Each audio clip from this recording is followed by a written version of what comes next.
Good evening. My name is Maria Ferrer. On behalf of Las Comadres para las Américas and Latinx in Publishing, we welcome you to this extraordinary night. We have gathered a noteworthy panel to discuss celebrating our Afro-Latina identity. Our moderator this evening is Jackie Melendez. Jackie has served in the United States Air Force and in law enforcement. She is also the founder of Women Networking Worldwide and co-chair of the New Jersey Las Comadres Network. Comadre Jackie.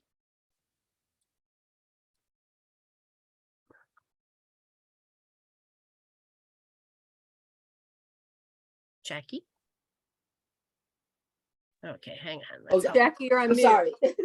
Okay, I apologize. So I wanted to say thank you again to Comadre Maria for the introduction. Thank you for everyone being here, being present in this space that's very impactful for all of us on very different and individual levels. So I want to start by introducing our first panelist, and her name is CarmenBardeguez-Brown. And she is a poet, a writer, a teacher, and a traveler. Carmen was a teacher and a principal with the New York City Board of Education, as well as co-founder and former high school principal of the School of Excellence Education of Morris Campus Educational Farm, Inc. She is the author of For the Love of Cooking, Chef Tao, a memoir, and her poetry has appeared in several anthologies, including Manteca, an anthology of the Afro Latina poets, which is a great collective. Also, she has, in 2019, Carmen was vacationing in Thailand when COVID pandemic prevented her from returning home, and she has decided to settle and work on her writing. She is still there, and we want to welcome Carmen.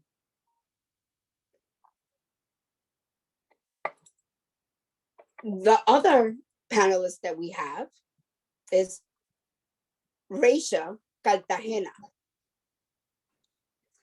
And she is the president of PRIDA, the Puerto Rican Institute for the Development of the Arts. Their mission is to promote and provide support for Puerto Rican artists. She is also the manager of foundation and corporation relations for the Bill Dade Children's Hospital. Did I say it correctly? No, it's okay. It's called Blithedale. Blithedale, I apologize for that. So That's she okay. is the manager of foundation and corporate relations for Blithedale Children's Hospital. Our other panelist that we're going to invite tonight is Ivelisse Rodriguez, whose debut short story collection, Love War Stories, was a 2019 PEN Faulkner finalist and a 2018 Forward Reviews Indies finalist. Ivelisse is a contributing arts editor for the Boston Review, where she acquires fiction. She is a 2022 Letras Boricuas Fellow, a Tane Foundation Award winner, and a Kimball Fellow, and a FONA Voices alumni. And last but not least, we have Janice Alicia Torres, Esquire. She is a New York licensed attorney, admitted to the US Supreme Court, a graduate of Howard University School of Law. She's also an author, entrepreneur, motivational speaker, mentor, community organizer, and mother. Her semi-autobiographical, I'm sorry about that, children's book began with her memoir, I am my grandmother's daughter. She's also known as La Diva Latina on social media. So I want to thank individually all of these amazing women and Afro Latinas to our panel tonight.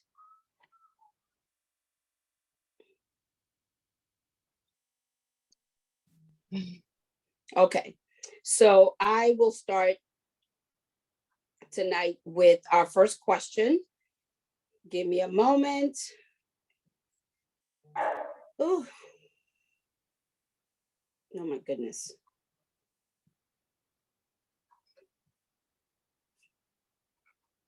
Okay. So the first question for tonight, and I want to also say that being part of this panel, being able to always being proud and orgullosa of my identity and my parents takes on a different shape and form today, sharing it with so many people. It's not trying to fit the norm, because there's no such thing as norm, but fitting who I am and being able to identify and stand in my power of my parents, acknowledging them and my ancestors. So that's very important to me. So the first question is going to be, what is your definition of an Afro-Latina? And have you ever had the cause to doubt it? And if you don't mind, I would love to ask Janice this question. Really? I want this to be the last one because I don't want to start no controversy. But No, okay. we're gonna jump in and We're jumping in head first. we're jumping in. We're jumping in. I hope you can swim. If not, I'm here to help you. We'll do it together. The doggy paddle. Okay, so yes, right. So the thing is that I'm not really so sure. Right before I got asked to be on this panel, I was just having this discussion and whether or not I was an Afro-Latina. And according to the group that I was talking to, they pretty much told me no. They said no. So, and then we had a whole discussion on what it means to be Afro-Latina. And so as far as this panel is concerned, it was a good idea to try to like delve into it and figure out what it is, and more or less, I guess, maybe where I fit in. I could see where I do fit in. I could see people's point of view when I don't fit in. And so I think this is a good opportunity to kind of just flesh all of that out and figure out what is an Afro-Latina. So let me ask you, okay, where do you personally, don't worry about everybody else, where do you fit in? Well, I've always said since many years ago, I even have this home thing that I say, yo soy ni blanca ni negra, soy del color de la tierra y el sol. Siento las lágrimas de los taínos, los gritos de los africanos y los llantos de los españoles. So it's a little bit complicated. Okay. That's a great answer, because that's your answer, not what anybody else says. That's what you feel and what you proclaim, and that's the perfect, answer. Anybody else wants to answer that question? I think I'm falling in line with Janice there too. I feel like this idea of Afro-Latina is sort of like a new thing, and I feel like my entire life I've been Puerto Rican, and so I'm not suddenly something new just because the sort of current environment dictates or is reading my body in a different way. And for me, I think the term Afro-Latina is a misnomer, because I feel like our African identity belongs to all of us. And really, when we say Afro-Latina, we're really talking about Blackness. And I feel like we should just say Black Latina, because that's really what we're sort of talking about versus African ancestry. I feel like there's a split between those two, because again, like my half sisters are really light skinned, and so they don't look it, but we have the same Black Puerto Rican father. So, I mean, so can they say they're Afro-Latina? So I just feel like, again, it belongs to all of us, and we're really talking about Blackness. So let's just talk about Blackness. Okay. Yes. Yeah. Can I jump in? Absolutely. Yeah, Carmen, please jump in, Carmen. Yeah, because I want to agree. I'm from Puerto Rico, correct? And there's no Afro-Latino country. Afro is a hairstyle. Latino is a term that was created in the United States to put all the people from different countries that speak Spanish into one pile of things. So I think the question is about how the native people in all of the Caribbean were literally killed for different reasons, correct? Conquest, diseases, but greed. That's the reality. And that they were forced to then kidnap Africans from different places in the West Africa, bring them to the Caribbean, and the mix of white, the remnant Tainos, and the different ethnicities from Africa merged into what we call the Spanish-speaking Caribbean, which is like, en Puerto Rico está el saying that says, el que no tiene dinga, tiene mandinga. Correct? Mhm. Is that by claiming our Africanness, when people see me, they see Black. That's fine. Mhm. But I also have Taino, and I also have some Spanish somewhere there. You know what I'm saying? And the thing is that I don't want to miss on anything because I'm all of it. You know? Mhm. And the thing is that you have to embrace who you are, which includes maybe more African than Taino, maybe more white than Taino, but you are a blend of all that. And Yeah. I have to be very careful about, like, when we say Afro-Latina, because again, Latino, what is Latino? You know what I'm saying? And Mhm. Afro doesn't mean anything. You know, Afro means what? A hairstyle, or, you know. So, you know. Well, with that comment, Carmen, we're going to jump into our next question. And the next question is skin color or your hair type a requirement to identify as an Afro-Latina? Well, if I could jump right in also, can I say that I thought that's what it was, right? But in that discussion that I said, where I was attacked, no, I mean, the idea was not necessarily, and this is why they thought that I wasn't, right? Because they were saying, well, if you have a parent, right? So my mother and my father, if one of them are, I forgot, somebody in the panel just said, it's about race. So if one of my parents is not Black, right? Let's call it, oh, was it Elisa said? It's Black, right? Yeah, so mine aren't, neither one of my parents are. So they were like, so then you're not Afro-Latina. So I just thought that was kind of interesting.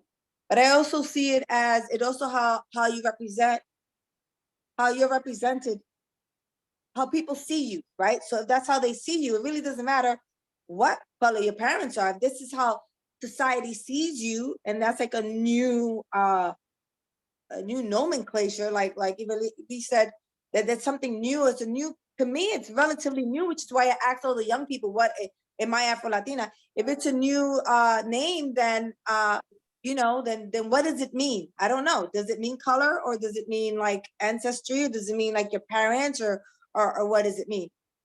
I think it should be a mix of both, I think. I wanted to share my daughter, who's 15. She's a rebel, and she said it's all about people continuing putting labels on us. So it's all about, I feel, how I identify. Like, I'm half Puerto Rican and half Dominican. Puerto Rican by my father and Dominican by my mom. So my mom always said, nosotros somos de la raza negra. And that's something to be proud of, because it goes back to your ancestors. But the same group of people from my mom's side were not very accepting of me because I wasn't dark enough. So it's like a controversy, you know? I'm sorry, then, but hair also plays a part. And I'm gonna interject here, because yo soy blanquita con pepe. You're on mute. You're on mute, Rosa. You're on mute. You're on mute. Tap to speak. Can you hear me now? Yes, now we can hear you. Okay. I can hear you. So, you know, me and my brother, my dad is a very light-skinned, almost blondish man, pero con pelo malo. Cuando te digo que es so malo, that he would get in the water and he'd come out with his hair dry. That's how bad his hair was. So my stepdad, that is a very dark-skinned Indio, actually that's what they call him, Indio, has very good hair. So he would call us Pepe Hobos. So your hair also defines you. Like, eso es, ustedes son blancos, pero tienen familia africana porque mira ese pelo. Exacto. You know? Yeah. So Exactly. it's not just skin color. It's No, your freaking hair, you know? absolutely. See, and growing up, like for me, an example, every week you would go to a salon, or the lady around the corner who would wash hair at home, and you would get your hair with the rolos and the blowout and the doobie, because you had to have pelo lacio. For years, I spent endless Saturdays and Sundays and Yep. time and jalón de pelo and the doobie and the pinchos and all that. And you know, it was like trying to fit in. And then you have some of my family that would be like, oh, you have to mejorar la raza. There's so many different things. But I know that now that I'm an adult and I have children, I'm able to identify myself in all of that, all that richness, because there's no such thing as pure, you know, and it's all about connecting the dots back to your antepasados, your ancestors. So that's an important question that people say about your skin, because I might look blanquita, and then some people say, oh no, tú eres trigueña, and then some people say tú eres mulata, and then if I'm outside in the sun for 11 minutes, I turn brown. But I love that because that's just In part the of winter, who I am. in the winter, I'm Hava.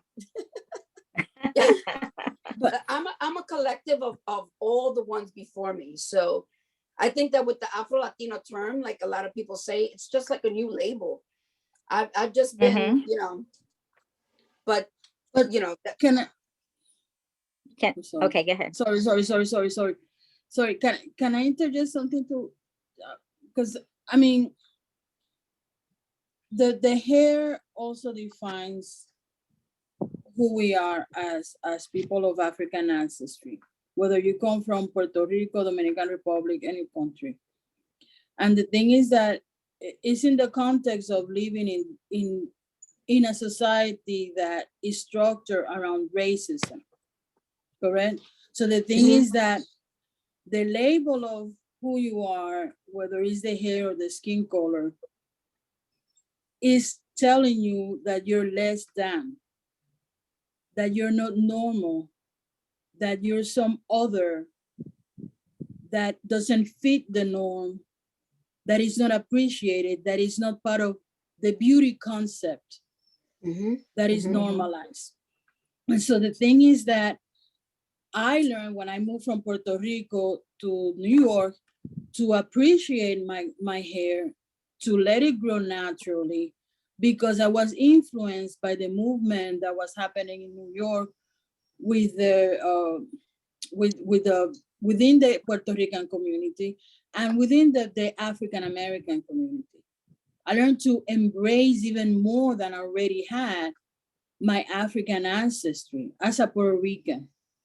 And so the thing about even labels like pelo malo, pelo bueno, what is that? If it's not that we're perpetuating racist concepts, you know? So the thing is that we have to be very aware that we are a mestizo kind of people. You know what I'm saying? And within that mestizaje, you have a rainbow of color and shades and hairs. And the issue is about how racism has created these different categories to diminish the power and the beauty that is within all of us. And I think that's how I like to approach that.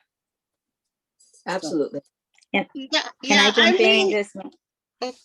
Go ahead. Go ahead, finish your thought.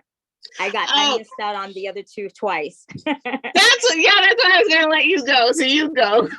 Aisha, go ahead. No, I was just okay. I'm sorry. I jumped. Carmen finished, and we went to the next question. But I just wanted to read just to answer, and as we're talking about our hair and identity of what that is. There's a simple term. I looked up the definition. What the term that people use, Webster's dictionary, Afro-Latina is a woman of African descent whose origin comes from Latin America. That's a very general topic. But when you talk about hair or being Afro-Latina, I agree with most of the panel that this is a new term. because in our families, there's such a mixture of people from different origins and places. I'm from Puerto Rico, but at the same time, my mother is a white Latina and my father is a Black Latino, Puerto Rican. So in the middle of all that, I remember looking at your hair. That was a big thing about your hair. But your hair also identifies, I also identify myself as a Taína. The hair, the texture, how that came about from our people, our Arawak ancestry. And you know what, just the descendants that still exist. You don't know that in the 70s or in the 60s, where you used to say, my hair is big. And I was laughing with one of Las Comadres and I was telling her, you remember the rolos? They didn't have a flat iron. They had either the Revlon or the 3 trees. And you would have your hair, but my hair would still be puffy. A lot of that new stuff today that makes your hair look fantastic, that's today. But 40 years ago, you had your hair and it was full. It was full. This is my look. And you know what? For the beautiful women in my family, like my mother, she had long flowing hair. Her hair was thick too, but our textures were different. So we do combine our culture with our experiences. And sometimes you have that blend in family where you kind of feel, does my skin type, whether I'm dark or light, it really depends how you navigate, but they still look at you as a dark Latina. So maybe that's not like the Afro Latina. I had an Afro too, but by the same token, people kind of like, I would say stereotype how they look at Latina women, and they don't realize that there's a plethora of so many of us that can do so many things, and there's resemblance, there's looking at it. And I think one of the things I love the most when I first joined Las Comadres is their identification of the women that were on the scarf that we wore. And then we had one that was a dark Latina. I don't know if the term now, instead of saying dark Latina or Latina que tiene color, but now it's more along the lines of how do you identify that? And having these conversations help others feel more comfortable about feeling good in their own skin. Because for a long time, I can honestly say, if ladies, you look at that, it's not the same until you find your identity. You're beautiful, how you look. How do you how do you build that up? So that's my sharing from both questions. Those are great points, Raisha. And I remember growing up too that we just used terms like dark skinned and light skinned, and those were the only 2 terms that we used. It's only later that I started to use Black and white, but I still feel uncomfortable using those terms in relation to Latinx people, just because, again, that wasn't my learned experience. And just being in the US, those terms are so sort of like connected to certain groups already that it requires a reconfiguration of those definitions also. But to the previous question about the sort of hair and skin color, I remember when the Puerto Rican Day Parade was going to sort of celebrate Afro Puerto Ricans, and I thought, well, what's the cutoff? Like, how light is like too light? And what other things were they taking into consideration? So I was just wondering how those assessments were being made. And even now I see light-skinned people that say that they're Afro-Latino or Afro-Boricua or what have you. And I mean, again, I don't have a personal problem with that, because again, to me, that's about our African ancestry, not about Blackness. And I do want to just point out that, you know, my entire life, you know, I grew up in a Puerto Rican community in Holyoke, Massachusetts. We have a ton of Puerto Ricans, and I felt Puerto Rican all my life. Like, I didn't have a separate identity based on my Blackness. But when I hear terms like Bello Malo, or when I see like videos and everybody's light skin, those are the moments where I feel that gap with Latinidad, when I hear things like that, because it's racist. And so yeah. Okay. So I was going to move to the next question. there was a lot of input already in regards to the question I was going to ask. And the question was going to be, are you a Latino and Afro Latina? I think everybody did contribute to that question, but there was a second part to it. And the question was, and if one person wants to answer so we can move along with the next, the question part B of it is being an Afro Latina a bonus or a minus? I actually think, Jackie, that it's a bonus because you're really identifying, and really what I learned when I went to Chicago is that you're plantando bandera, you're planting roots. And I think it really comes to everybody's comfortability about our history and our heritage. And when you see different types of Latina women, dark, light, in between, right? Because you're trying to figure out where do you fit in that spectrum. You want to be able to focus on our strengths, our culture, what we've been able to develop. Our women in our Latino culture have been the sustaining rock for our families and how we do things. And when you look at, is it a plus or a minus? I think it's something to show about resilience. It's a bonus because we know the struggles and the challenges, maybe more than at times our lighter skinned sisters.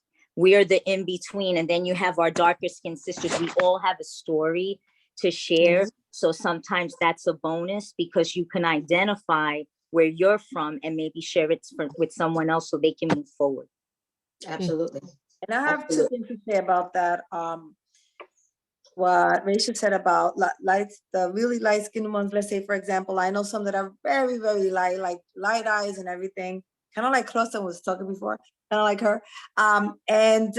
They're all about, I'm Afro Latina. And you, like, when you first look at them, you wouldn't even know it.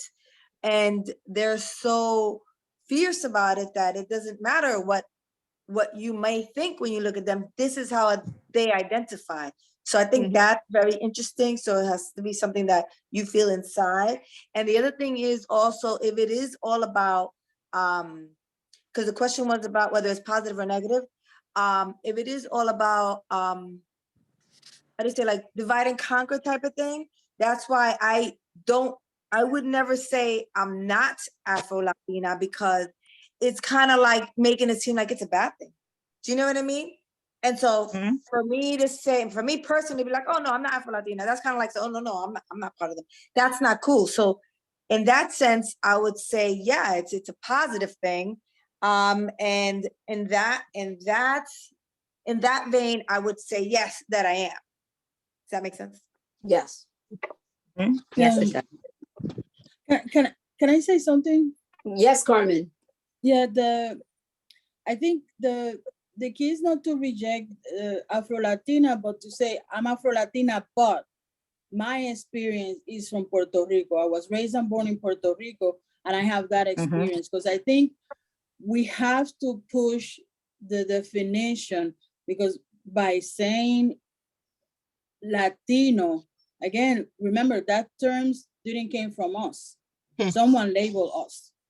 You know what I'm saying? And we have to reclaim where we come from. Where is our cultural experience? I mean, I did not eat Latino mofongo. I ate Puerto Rican mofongo. You know? I mean, so it's like, very proud of being Puerto Rican. People that are from Cuba, very proud of being Cuban. You know, so it's like, we have to, yes, Afro-Latina all the way, but this is my experience and this is how we qualify. And the more we say that and empower ourselves by redefining who we are, I think it's better, because language is, like we all know, language is very powerful. Language is very powerful, and I try to use language to bring the best in myself and in others, and to say the truth. And we cannot accept terms that are not speaking the truth of our experience and who we are. Exactly. Can And I tell you? I'm sorry, can experience. I say something? I Yes. always remember when I first started in CUNY, there was an African-American female that I became very close with. And she's like, she became my mentor. You know, she told me, don't have a civil service mentality. You know, she was very much a mentor, but she was African-American. And she looked Puerto Rican. And I always remember I went up to her speaking in Spanish. She was like, I am not Spanish. I'm African-American. And I was like, oh my God, my bad. I'm sorry. You know, I did my apologies. I was young. I was 24 years old, you know, una nena, you know, like, oh, I'm sorry. Didn't experience all that. But anyway, so we became close. And then the one thing that she always told me, and it resonates right now with what we're talking about, is that she talked about Roberto Clemente. She was like, I don't like Roberto Clemente because he disclaimed his Africanness. And I said, no, he didn't. He proclaimed his Puerto Ricanness. It's a difference. He never said he wasn't Black. He just said, no matter how you see me, wherever I stand, I'm Puerto Rican. And if you look at the interviews, you will see that, right? And she looked at me and she was like, well, I guess I have to review the interviews. I said, then you should. Because he never disclaimed his Africanness or his Blackness. In his mind, wherever he went, no matter how people looked at him, he was Puerto Rican. And he held it so proud that that's all he said. I'm Puerto Rican. I'm Puerto Rican. You're African. No, I'm Puerto Rican. I'm Puerto Rican. And that's a difference. It's not him disclaiming his Africanness. It was just him proclaiming that he was Puerto Rican, right? Yeah. So I'm sorry, but that's it. That was my thought. Please, no That just- comments that from just the triggered from the me to audience. that No moment with comments. this- So I'm gonna move along to Carmen and ask this question. And I want to say, Carmen, not only was I exposed to mofongo, I was exposed to mango too, because I had that Puerto Rican and Dominican accent. So I had both. So depending on who I was speaking to, I had to flip my brain. So I want to ask a question. If each of you ladies, Carmen, Reisha, Ivelisse, and Janice, can tell me what is one tradition in your Afro-Latina identity that you're very close or very sympathetic to? Oh, I got one. Go ahead. Bomba. Oh, bomba. I remember when I was little, I mean, again, I forgot one of us said about how we grew up. We don't know the difference, whether it was Afro-Latino, where it came from, but I just know when I was little, my grandmother always used to be like, bomba! She used to take us to these bomba things and bomba this and bomba. And I'd be like, what? So it was just something we grew up with. It's now that I've learned that it has African roots and how it came from African history and all of that. But yeah, I'm still with the bomba. My kids grew up with bomba también, and we just love the drums and all of that. So that's what I would say. I would say think music. Yeah. There we go. The music or the salsa, but not even that. When you have traditional folkloric music and dance that your grandparents actually would play on their radios, or something, when I hear something old from the campos and people playing La Guayabera, or they're playing, something that these are instruments that were made by hand. And I remember growing up in a family, my parents, I was an only child, no te lo pierda, and my parents came from huge families. My mother, a family of 8, and my father, a family of 12. Go figure that they didn't want to have any more kids after the fact. But I do remember in a household of so many cousins and family members, the music and the handmade instruments always made me feel that even when I travel to Puerto Rico or other places, they bring back wonderful memories of what family should be about. Okay. Sorry, So, Carmen, for me, didn't mean to take your thunder. No, is the I don't even know, because it's everything. It's the language, knowing both languages, the food, like even being in Thailand, I was crazy the first 2 years trying to find plátano para hacer totone, and I couldn't find plátanos in the entire country, and I was going nuts, and I mean, it's just everything again, because it's the culture, you live your culture, so culture is everything, you breathe culture. And can I read something that I wrote? something briefly? Go ahead.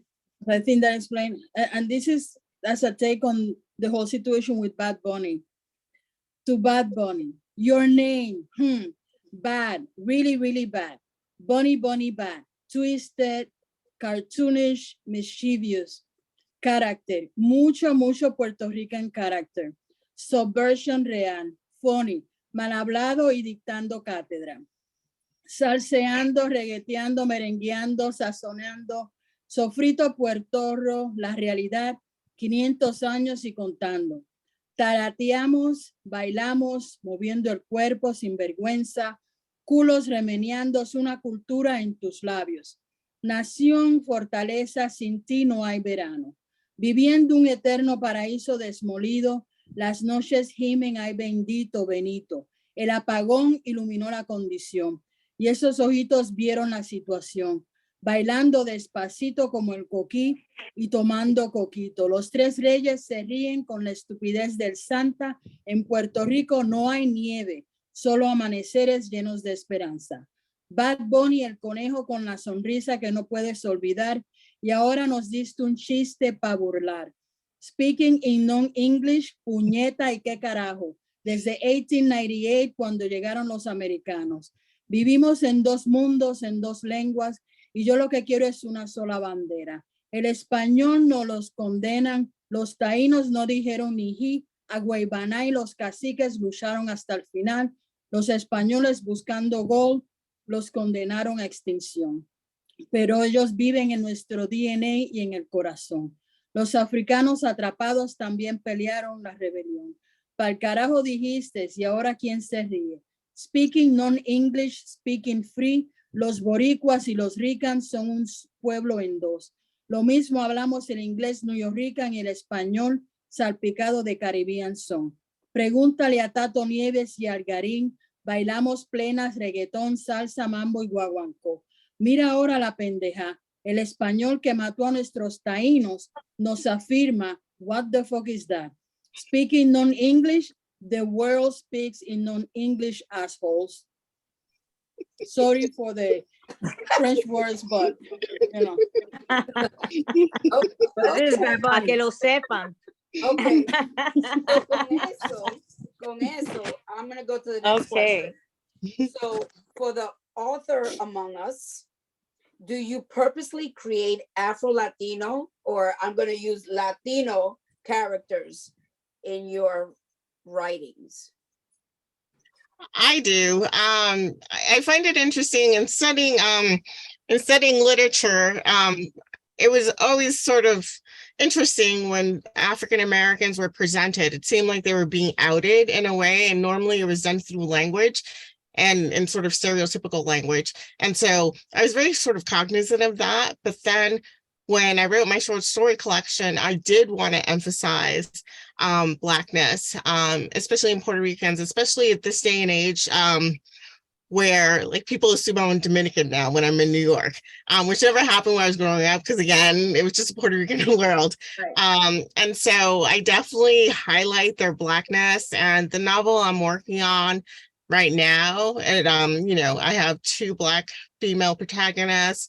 There's bomba dancing, and it's at the start of the invasion of Puerto Rico. And for me, it's important to tell those narratives and tell the way that Blackness is constructed in Puerto Rico, and how that Blackness also is part of like the nation building, like part of the people. It's not like a separate thing, which is what I think sometimes these terms like Afro-Latino are doing, because there's an Afro-Latino, then what's a Latino? And so, so anyways, that's how I incorporate Blackness in my work.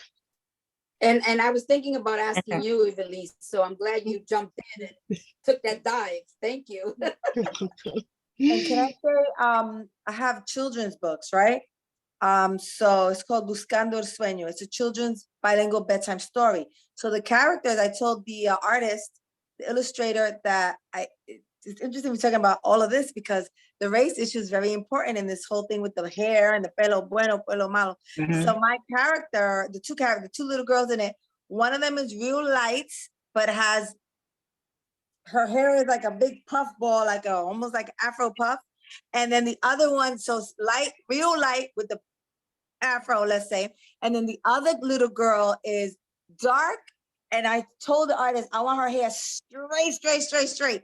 Cause I wanted, when kids read it to kind of like mix up, you know, like mix up the idea of race in their head, because, or really just, yeah, what's normal? Cause that's what's normal to us. What's normal to us is, yeah, like indiecita or la trigueña with the straight hair, and the really light one with the Afro. We have that all the time. That's normal for us and Puerto Ricans, for ourselves. So I thought that's how I put race into my.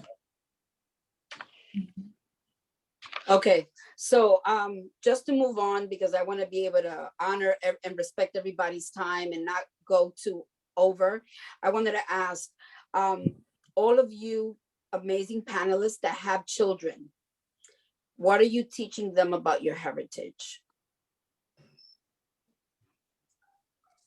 Oh, I mean, well, can I jump in?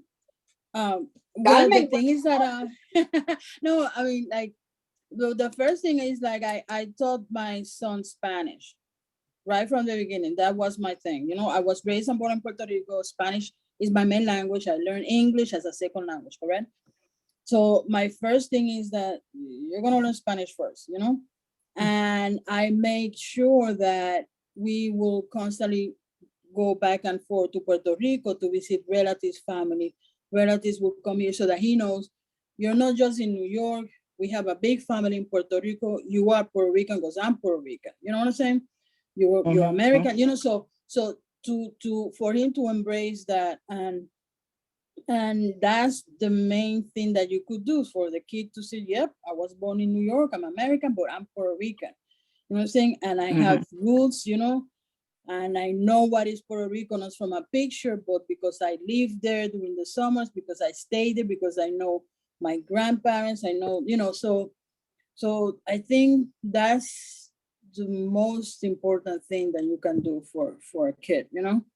And I'm proud of it. I mean, he's a man now, and I'm very happy that he have embraced his culture and who he is. And it's funny, just let me adjust that, because again, talking about colors, look at me, you know, but he came out a little bit light skinned. And even when I had him in the hospital, the nurse didn't want to give it to me because she said that he didn't look like me. And can you believe that? So Oh, I my mean, goodness. it wouldn't have happened.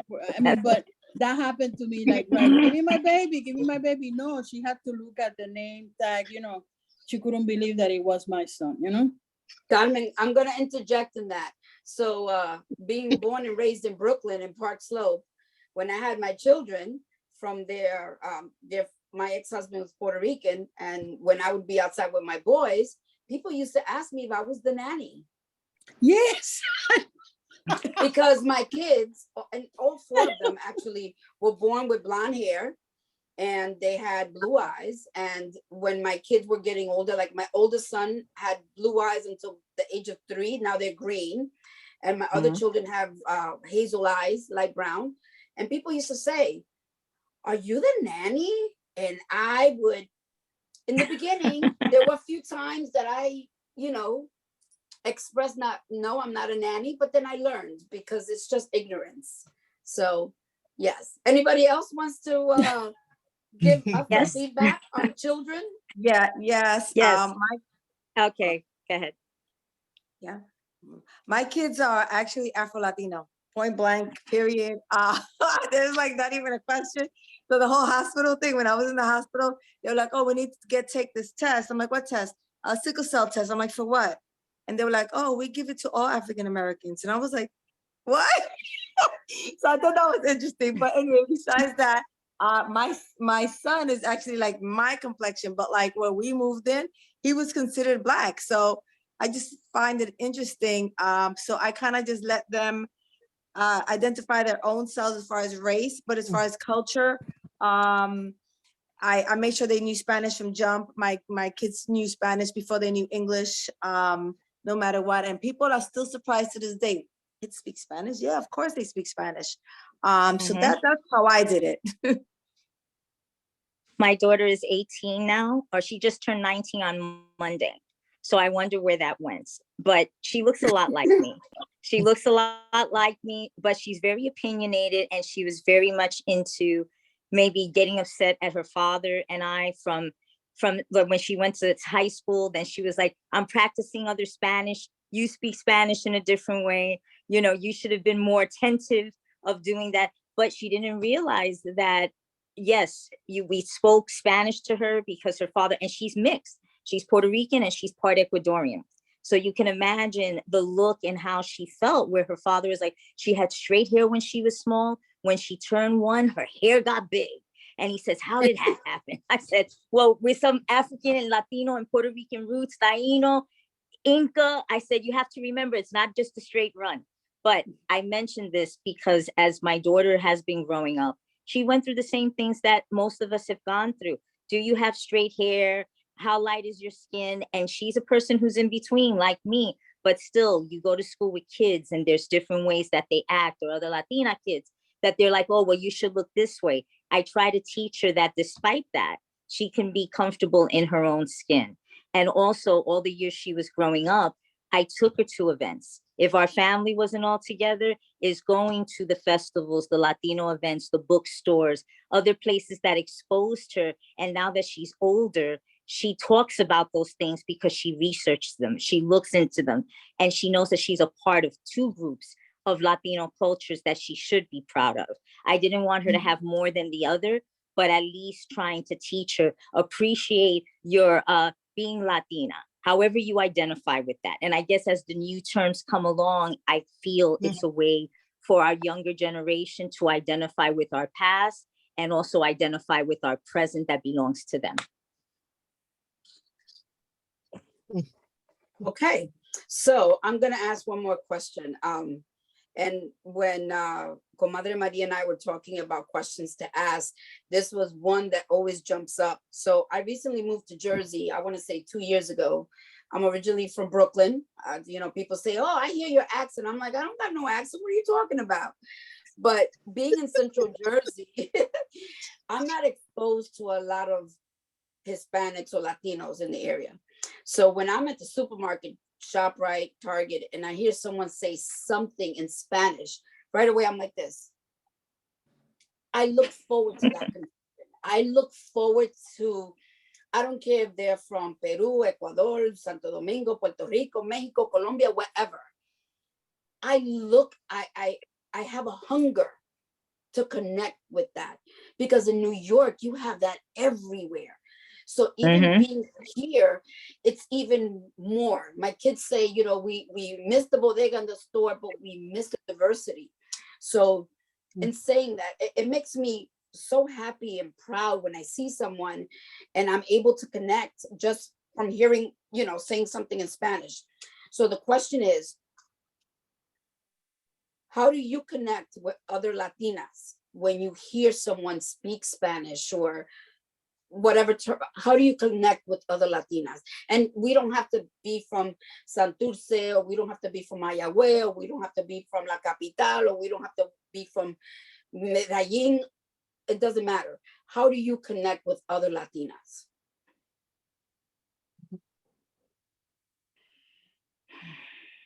Ibelis, come on. Okay.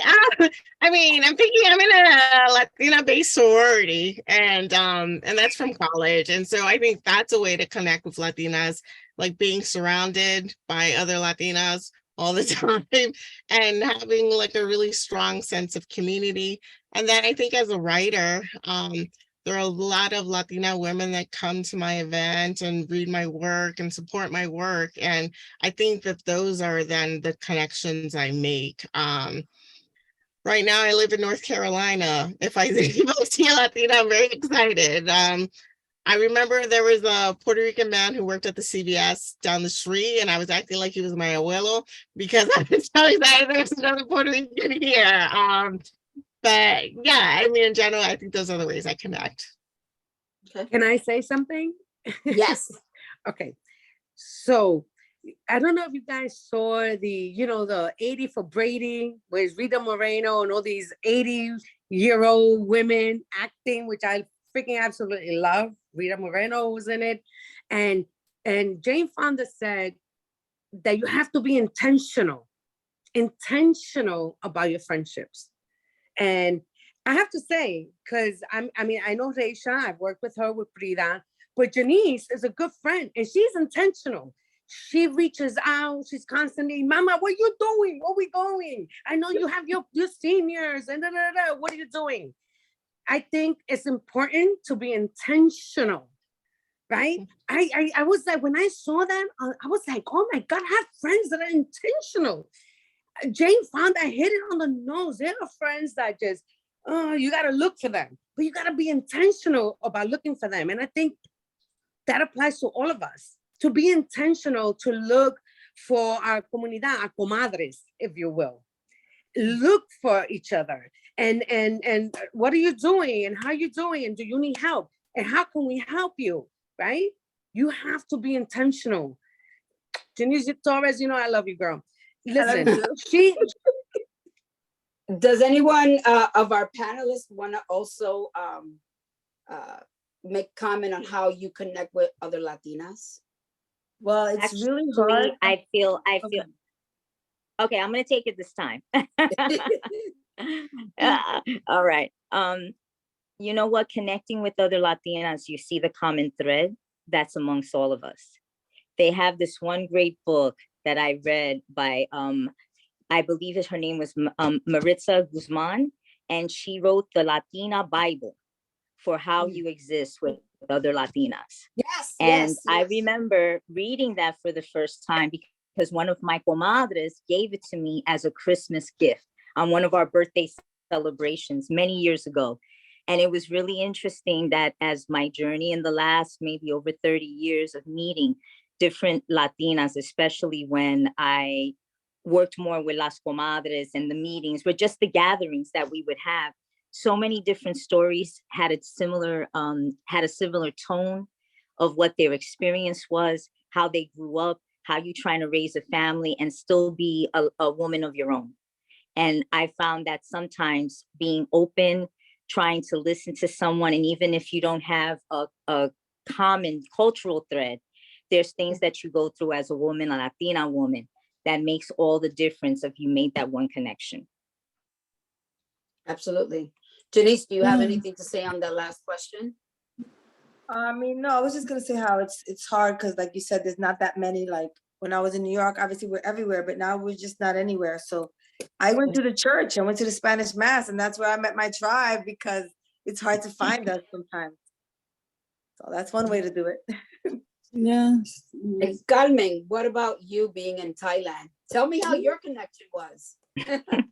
Oh, well, I mean, I still have my connections with the people I know, you know, my friends. And I know when I went to New York, I did it through I met people that were going to the New York Ports Cafe, and they embraced me and supported me. Then I have friends, you know, I always go to Latino whatever. I just always look for ways to connect. It doesn't matter how. I mean, even here in Thailand, it's funny because I know it's gonna sound weird, but if I see someone, oh, are you Latino? I start speaking Spanish. I mean, I literally stop people in the street and say, you look Latino, are you? And then sometimes, oh yeah, I'm from Mexico. Oh no. And sometimes they're from here, you know, but I always take a chance, you know, like, and when I listen to music, I noticed in the last 3 years, they're starting to play more Spanish music everywhere. And I'm like, wow. Because usually they play like American rock, you know, kind of what we call white, whatever, you know, not even pop, no, seriously. And then I hear the music and I literally walk to, who's playing that? Oh, do you know this? Oh, it's bachata. Oh, you know where it's from? You know, so I tried to explain, and then I started dancing. Oh, this is how you dance. So I always, again, through culture and anything that resonates with my background, I try to connect. And I mean, I always look for connections, not just within the Latin American, but even here in Thailand, about my experience as a Puerto Rican that moved to New York. And then I have been dealing a lot with issues of farming and food sustainability and all that. So I talk to farmers, Thai farmers and that, and we talk about things. And so it's like kind of expanding and looking towards what makes us different, but what makes us the same.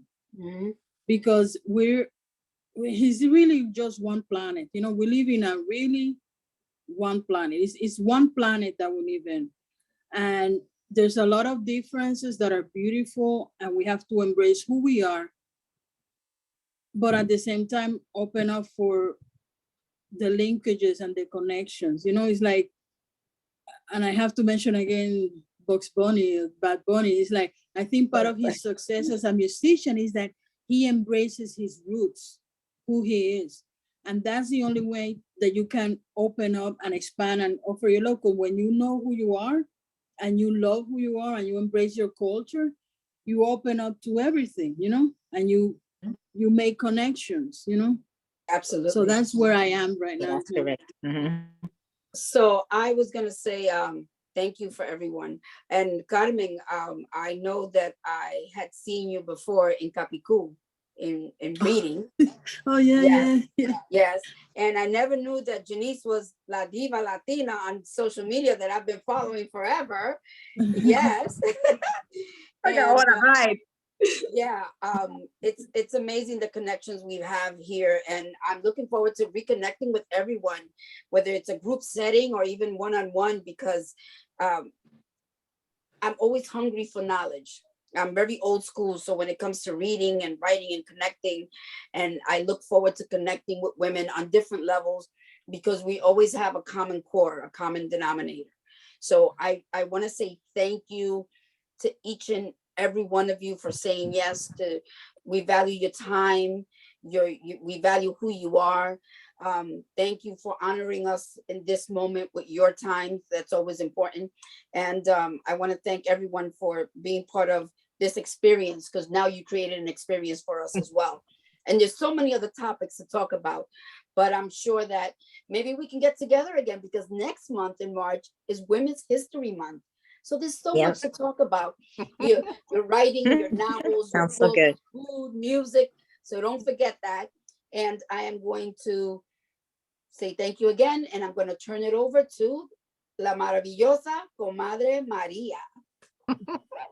Thank you, Jackie, for moderating this evening. And I want to thank all of you, the panelists, for joining us, and the comments and the chats from our audience. Thank you, the audience, for being here, especially for helping Las Comadres para las Americas and Latinx in Publishing celebrate our Latino, our Afro-Latina identity, which is definitely a bonus. Just so everyone knows, the recording of tonight's panel will be available on the Las Comadres YouTube channel, and we will also put it on the Latinx in Publishing website. So again, we thank our moderator, all our panelists, all of you for joining us tonight, and have a good evening. Thank you, Maria. Thank you. Maria, Thank Bye, you. everybody. Thank Thank you. you. We appreciate